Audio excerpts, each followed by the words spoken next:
Hi, I'm Kenneth Squires, and today I kind of like to talk about the fundamentals of having a handle on your horse before you go to the pattern with them. And to start with, I want a horse that'll turn around. They don't have to be rode two-handed, they can be rode one-handed, but they better turn around because I guided them. And if they'll roll over their hocks a little and move their feet, turn their head when I ask them to, and stay balanced, or move it out. You got control in a small circle. That's what I want.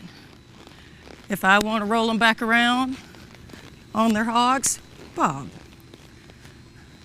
But more than anything, I want a horse that sets right, that stops right. When I move them off, I want them to trot, and when I sit down, they sit down.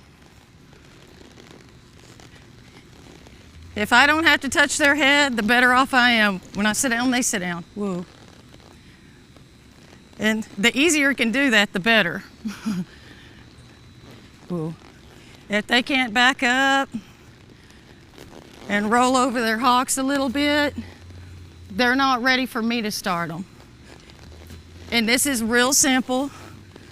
And a colt this is a little bit older horse. A colt is going to be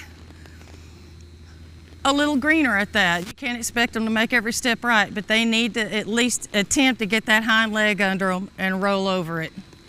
And when I go on to the pattern from there, they need to. I want to go slow. I do everything the same spot, or I try to do everything where I cue my horses. Where I always stop my horses at a barrel. Some I stop less than others.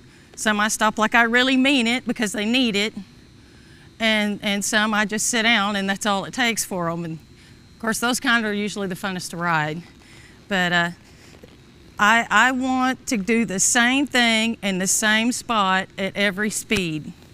If I do that, then my horse is never confused about where I'm going to cue them. And that's what I think. The less confusion, I'm real literal.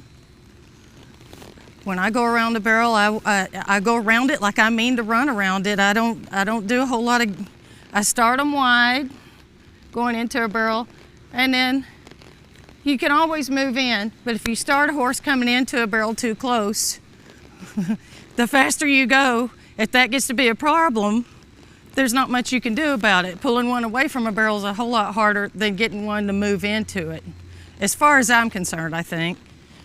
But if they can't tip their nose and walk gently around the barrel like this, then they're too green for me to be riding them around the barrel yet. And every one of my colts will do this. If I've got 2 weeks in on them and they're 30 days broke, they better be able to do that before I ever start. And start with something with some talent. Don't waste your time on horses that aren't talented. Your time is worth something. And it's in the eye of the beholder on how talented you want your horse. Willing is my favorite part. If they're willing, they'll get a lot more of my time.